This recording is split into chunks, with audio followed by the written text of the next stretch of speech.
So welcome to Talk Tuesday. The title is Diabetes, What You Need to Know. So November is National Diabetes Month, and this is a time where we can come together and raise awareness about diabetes and provide some important health education. We are so excited to welcome Ms. Pamela Durant, a diabetes advocate, the founder and managing director of Diapoint ME, and also an ASD parent. Ms. Durant will talk to us about the different types of diabetes, risk factors for developing the disease, and we'll discuss different topics that you will see in the media about diabetes. She will try to convey some of those myths and inaccurate information you might face regarding this topic. She'll also share some basic health and wellness tips from her lifestyle medicine coaching practice. And these are actionable, evidence-based changes that you and your family can implement immediately to take charge of your health and help prevent chronic conditions. Please join me in welcoming Ms. Pamela Durant. Thank you so much for that lovely introduction, and thank you for having me. Thank you everyone for joining or listening in if you're listening after the live version. And I will talk to you today, as Dr. Omaima said, about diabetes and lifestyle. There's a lot of what I think is confusion around what it really means to have diabetes, and especially even now with social media, so many misconceptions. So I hope to shed some light on those and also give you a little more information, plus, like Dr. Omaima said, some tips that you can use that are very practical. So as mentioned, I'm Pam Durant. I'm the founder and managing director of Diapoint, based here in Dubai. I left a corporate career in 2016 in healthcare management to start Diapoint because my son was diagnosed with type 1 diabetes when he was just 20 months old. And as a professional, I was always a healthcare manager or healthcare consultant. What I learned after having a child with diabetes is that I really had no idea as a healthcare professional what that really meant. Even a lot of doctors can be confused by it. Truly, if someone has diabetes, they should be seeing an endocrinologist. Those are the doctors that know best. And I realized that there was quite a large gap because diabetes is with someone every day, 365 days a year. It's not just when you go get a checkup, see your doctor, go home, and that's it. There's so much more to it. So as they should say, be the change that you'd like to see in the world. And I'm working toward helping to do that. At Diapoint, we do offer health and wellness coaching. We do consulting also with clinics and organizations in corporate health and wellness programs, or supporting healthcare providers in how to better coach their patients. And we also hold a lot of fun events and advocacy, and we have an online shop for products as well. So this month, all month, is Diabetes Awareness Month. And the 14th of November is World Diabetes Day. And the reason for that is because Sir Frederick Banting, who invented insulin, he's from Canada, and he worked with the team, but he was the primary lead doctor on this quest. November 14th is his birthday. And this year is the 100-year anniversary of insulin. So it's a very important year. It's always a very important month, and we love to raise awareness. But like I said, diabetes is something that's 365 days a year.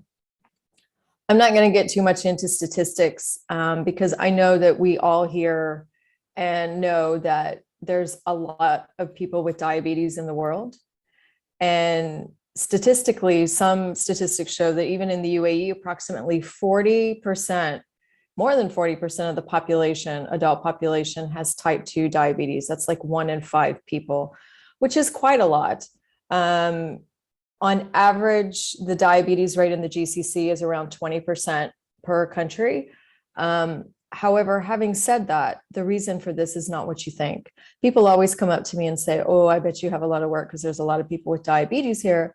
But also what is not often published or shared, there were some recent studies published in the Gulf News, that the local population in the GCC is also actually prone to developing diabetes. So they have a higher risk to start with. And then when you add lifestyle and other things on top of it, that could be a disaster, because while you may be genetically prone to something, what you do with your lifestyle has everything to do with your outcomes.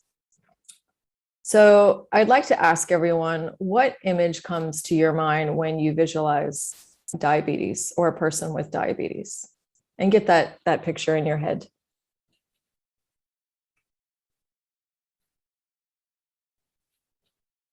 Was it maybe one of these? For those of you, if you're listening and not watching the webinar, on this slide, there's a picture of a Coca-Cola or a cartoon character that's obese sitting on a couch with a remote control. Maybe it's a picture of a buffet table of donuts and other desserts, or maybe it's needles, maybe it's jeans, maybe it's other things. But actually, that is only really a superficial picture of diabetes. That is not the case at all. What if I told you diabetes looks like this? Halle Berry, Arthur Ashe, Sebastian Sasseville, I believe a Frenchman. He was the first to climb Mount Everest. Evita Litter is an Olympic swimmer. She swam in the Olympics that were held in Rio de Janeiro. George Lucas, he has diabetes. My favorite story about George Lucas, the inventor and creator of Star Wars, is he was actually drafted to go to the Vietnam War, and he was turned away from the military because he had diabetes. They did not accept him. And if we think of how many lives were lost in the Vietnam War, that potentially gave us Star Wars, because George Lucas did not have to go fight a war. Sage Donnelly, she has diabetes. She is an Olympic world champion kayaker. Eric Tozer, he actually ran in Dubai. He's an ultra marathoner. Tom Hanks as well has diabetes. So this is what diabetes looks like. It's not always, and it's really not the typical like fast food eater and things like that. Those things are not good for us, but diabetes happens to many people from many different walks of life. And as I mentioned earlier, when I started the presentation, my son was diagnosed with type 1 diabetes at 20 months old. So this is one reason why I do what I do. This was just about 2 months after he was diagnosed. You can see his insulin pump that he was wearing. That was the day after he got his insulin pump. Extremely terrifying time. But if you look at this picture, it's pretty clear that this is not a child that was eating fast food all the time or was fed unhealthily. Actually, I made all his baby food from the best, freshest organic things that I could get my hands on. And this thing happened. Like I said, diabetes is all day, every day. The other day, I calculated how many days he's been living with type 1, and it's 4,090. 2,331 hours of sleep lost. I believe it's more than that, because I don't know, honestly, if this calculator is counting the hours of sleep that he loses or the hours of sleep that I lose as his mother and caretaker.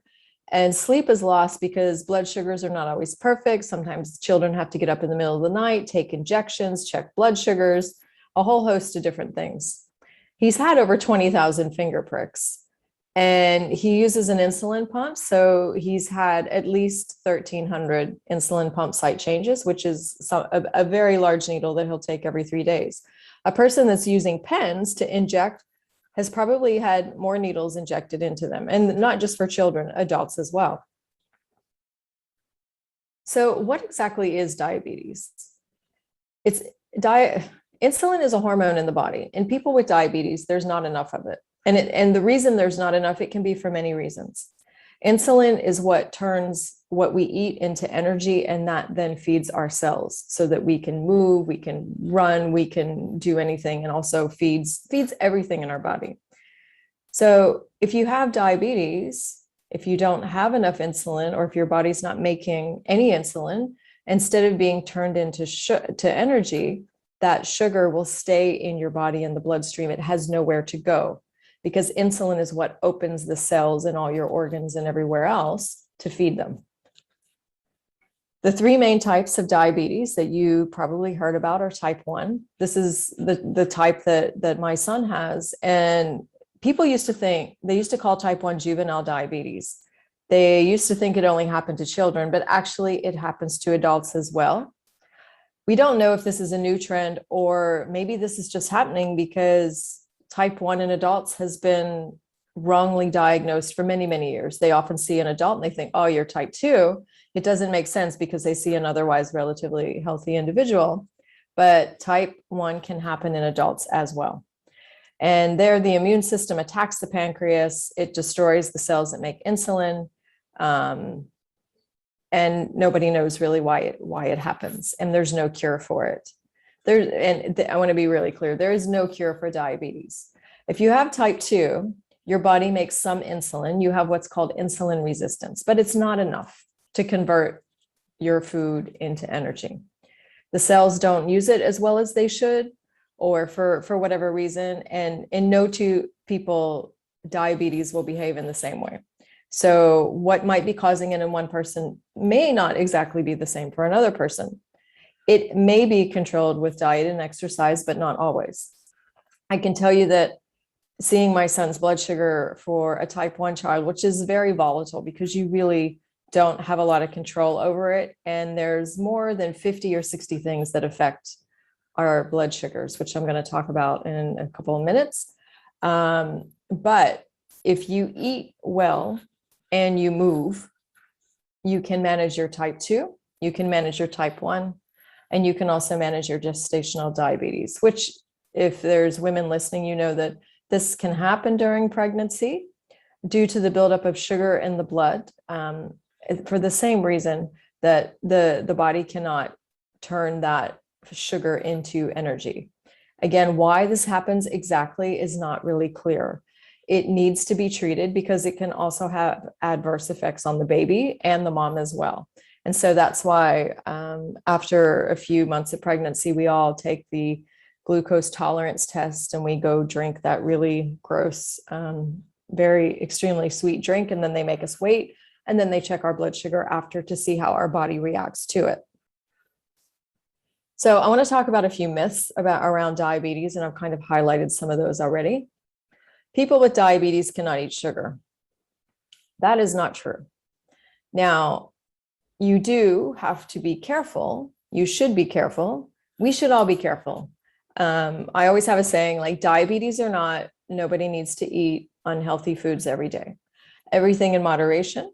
In the case of the type 1, it's if they eat something sweet, it's knowing what it is that they are eating, how many carbohydrates in it, and then matching your insulin dose to it.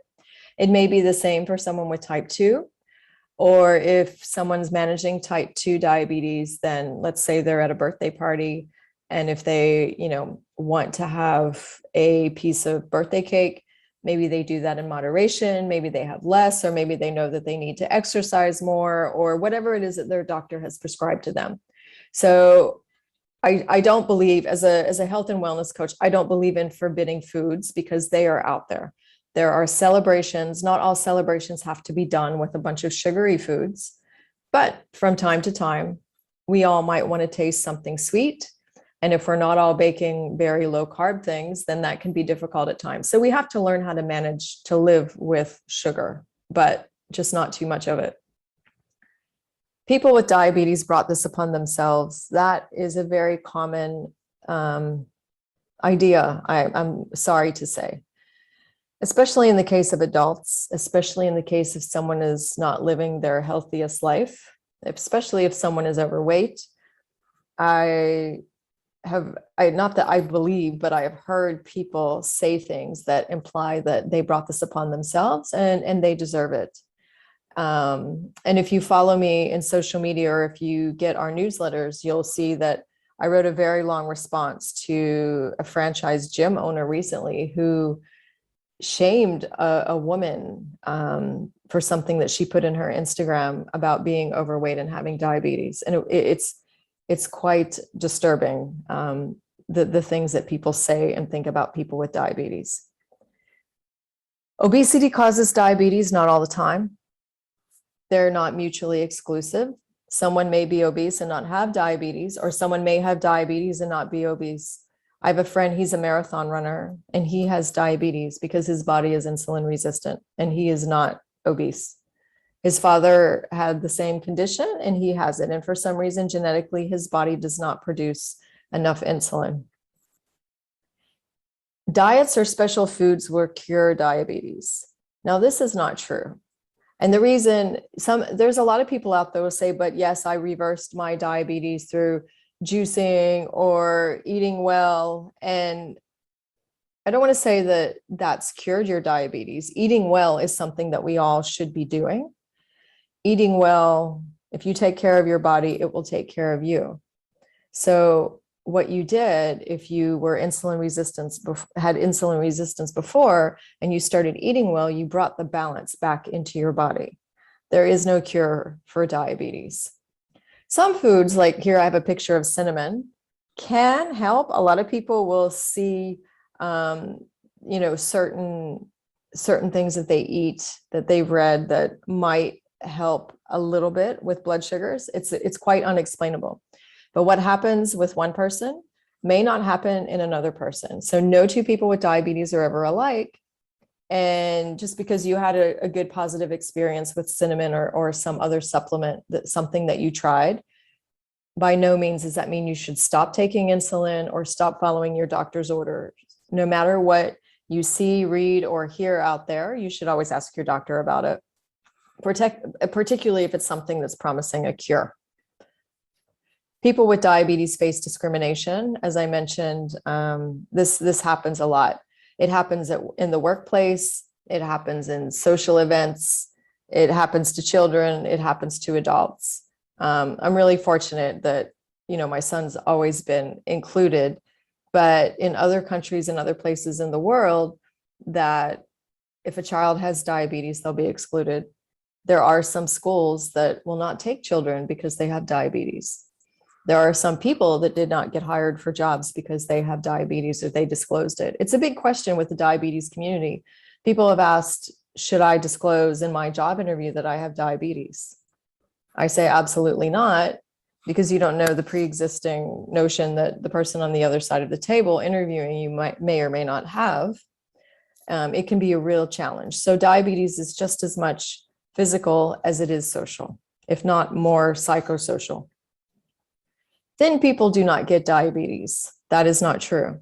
This is a very recent picture, about 2 weeks old. This is Kate Moss's daughter. Kate Moss was a popular supermodel from the UK. I guess she was popular in the 90s. So this is her daughter.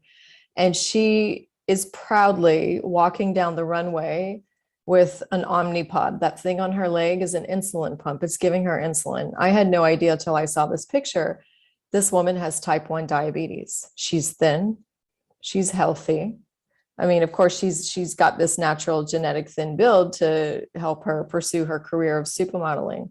But there's other people that are not in the public eye that are out there that are thin, that have diabetes. What are the signs of diabetes? This is a really important thing, because especially if you have children or if you're an adult and you're having any of these, then you should go get it checked by your doctor. Particularly if your child is exhibiting any of these symptoms, you want to get it checked immediately, like the same day, because if it goes untreated or undiagnosed, diabetes, type 1 diabetes in children is deadly. If you're thirsty all of the time or making frequent trips to the toilet, this is how I knew or suspected that my son might have diabetes, because he was drinking too much water and he was going reverse in toilet training, which he grasped pretty well. Bedwetting in children who previously didn't wet the bed during the night is a sign. Of course, that can mean many other things, but if you have an unquenchable thirst and all these trips to the toilet, then that's a sign. Extreme hunger, and because the body is knowing that it needs something, but it doesn't quite know what it needs, so it's trying to get something. Weight loss. If your blood sugar is really high, you'll lose a lot of weight. Feeling angry all the time or having mood changes. If they feel tired and weak. Blurred vision, because one of the first things that happens is high blood sugar will affect the nerves behind your eyes. So this is why people with diabetes are told to get regular eye checkups, eye exams, to avoid any issues with your eyes. But if you're having high blood sugar over longish periods of time, then you might have some blurry vision. There's a fruity smell on the breath in children with high blood sugar. This is when they're going into what they call DKA, or diabetic ketoacidosis, all the ketones in the blood. This is not the keto diet ketones. This is acid in the blood, basically, because the body has no insulin to use glucose constructively. It stays in your blood, and then that smell will come out on your breath, even in your urine. In ancient times, the way that they would know someone was diabetic is they would have them pee on the ground, for lack of a more elegant way to put it, to go urinate on the ground. And then they would put ants out. And if ants came to your urine because it was so full of sugar, that's how they could diagnose diabetes. And also severe high blood sugar will make someone nauseous and it will cause a lot of vomiting. And this is why also often on the onset of type 1 diabetes in a child, it can be misdiagnosed. Sometimes it can be misdiagnosed as a urinary tract infection, particularly in small children. They might get a rash sometimes. If they're vomiting and have these symptoms, it looks like the flu. So it's often misdiagnosed and not caught until much later.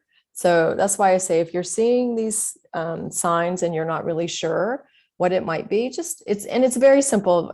First step is the doctor will just prick the finger and check blood sugar. Then if the blood sugar is elevated, then of course there's more tests. But if it's not elevated, then that can hopefully rule out that it's not diabetes. There is no shame in having diabetes whatsoever. And as I mentioned before, people with diabetes are often discriminated against and they feel bad. They don't want to disclose that they have diabetes. They're ashamed of it because people shame them. But please don't ever feel ashamed if you do have it. And as the reality is, as time goes on, more and more people are going to be diagnosed with diabetes because many things that we do or genetically that we can't control cause insulin resistance. But I'm happy to tell you that it's a extremely manageable condition. And I've seen that through my son and through other people that are living well with diabetes. So what can you do? If you don't have diabetes, if you do have diabetes, there are things that we can do. In the 100 years of insulin, the International Diabetes Federation has set a theme for this month, which is access. Now, typically we talk about access to insulin because in some countries, there are people that do not have access to insulin. They have to maybe go ride a bike 4 hours away to get insulin. It's unbelievable in this day and age, not everyone has access to that. There's also a lot of people that don't have access to diabetes education or other diabetes supplies like test strips and different things like this, which everyone should have access to. One thing that we do have access to is controlling our lifestyle choices. So I want to talk about access in the context of that, of what you can do. This month in Diapoint for Diabetes Awareness Month, I'm doing things a little bit differently. We usually, and we still are, we do a lot of advocacy. I do a lot of talks like this throughout the month. But this month at Diapoint, we are doing the Diapoint November Challenge. And this is not related to the Dubai Fitness Challenge. That's a different thing. That only focuses on fitness, which is great. I love the Dubai Fitness Challenge, but health and wellness is more than just exercise. And I think the sooner that we embrace the comprehensive aspect of health and wellness, the better we'll feel, the better healthcare outcomes we'll have, and also better results we'll get if we have diabetes. So within this November challenge, we focused on a few different aspects of your health that you can pay more attention to or take care of or set goals around. And these are the things that Dr. Omama mentioned that are practical tips that you and your family can implement. So the first one, if you have diabetes, exercise absolutely helps blood sugars. And you need to understand also, though, you need to watch for your blood sugars because different activities affect your blood sugar in different ways, aerobic versus anaerobic. Some makes blood sugar go high, some low. Like if you're just out there running, then that will drive your blood sugar down. My son likes to play basketball. Basketball makes his blood sugar go up because exerting different energy in different ways. The more muscles you use, then your body has to tap into reserves and different things. And that's a whole nother presentation that I could talk about how it drives your blood sugar to go up. But in the long run, no matter what, I'm not saying you shouldn't exercise because your blood sugar is going to go up. You need to manage your diabetes. And one of the first easy ways to do that, to decrease your insulin resistance, If you have pre-diabetes or type 2, meaning that you'll not maybe need to take insulin, or if you're type 1 and maybe you need to take less insulin, is if you exercise. The second aspect is your mental health. The way you're feeling, your emotions, your mood, it absolutely affects your blood sugar, even if you don't have diabetes. Elevated blood sugar is a sign of stress. If you were in a situation, a stressful situation, could be anything. It can even be driving. Maybe you were in a little fender bender. Maybe you had an argument with somebody you didn't want to have. If you didn't have diabetes and we checked your blood sugar after that, you might find that your blood sugar is elevated and considered outside the normal range. So mental health absolutely affects your blood sugar. It affects your overall health. It affects everything. So what can you do for your mental health? Find something that you enjoy, make time for yourself. Some people like to meditate or do yoga. Other people like to go for walks. That's kind of a two birds with one stone thing, exercising, and also clearing your mind. It doesn't have to always be a physical activity. Maybe it's journaling, maybe it's reading. There's so many things that you can do for your mental health. My advice for everyone when it comes to mental health is spend some time alone, even if you're an extrovert, and find something that brings you joy, that you enjoy doing, whatever that is. Diabetes and sleep. Sleep is so critical. There is scientific research that shows that the better you sleep, the less chance you have of diabetes. A lot of people with pre-diabetes are having sleep apnea. A lot of endocrinologists now, if they're presented with an adult that has elevated blood sugars, one of the first questions that they might ask you now is, how are you sleeping? And that is because it's scientifically proven that you need a good night's sleep to support your health. We know sleep is important for all of our health, but in particular, I'm talking about insulin resistance and blood sugar.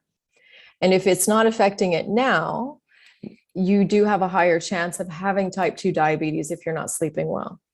So we all know what that means.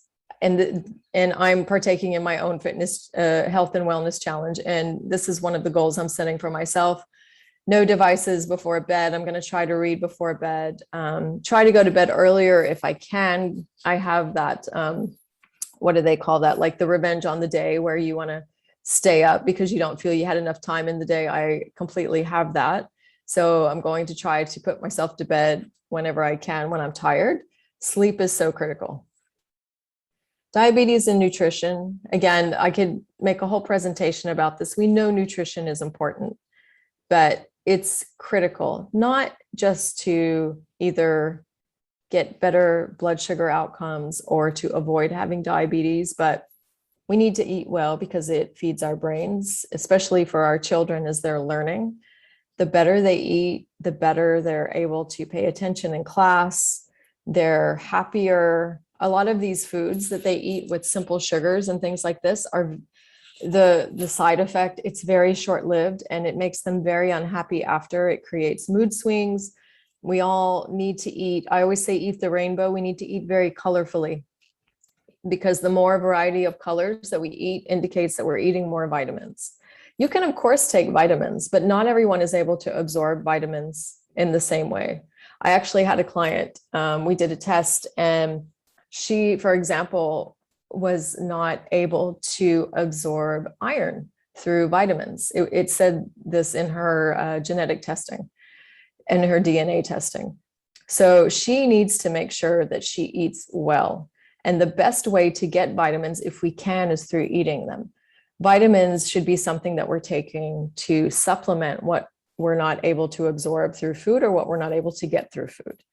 Because if you're taking vitamins that you don't need, we're just going to urinate them out. So it's better to eat it. So then our body breaks it down and we take it in. And also I advise people to have whole grains whenever possible instead of white bleached flour. It really doesn't have nutritional value for us. So one easy thing you can do to start in your kitchen, in addition to adding more plants, is reducing the number of things that are white, like white bread, white pastas. Sugar is white, and a little sugar is okay, but I find that I substitute with monk fruit and other things now whenever I bake, and it doesn't taste any different. Hydration. Hydration is super critical as well. The better hydrated you are, the better blood sugar that you'll get. And we all know the body is mostly made up of water. We need water for our organs to function, for our digestive system. We need it for everything. So hydration is another important thing. And I think ASD does a really great job of that by having the kids have their water bottles all the time and refilling. And I'm so happy that our kids drink water. So come join us for the month of November if you like. There's still time to get in on the November challenge in Diapoint, and we're actually giving away some free coaching with that as well for those who participate. Or if you're curious and you'd like to learn more about health and wellness coaching, you can set up a free call with me. Just send me an email or reach out in social media. This is my email.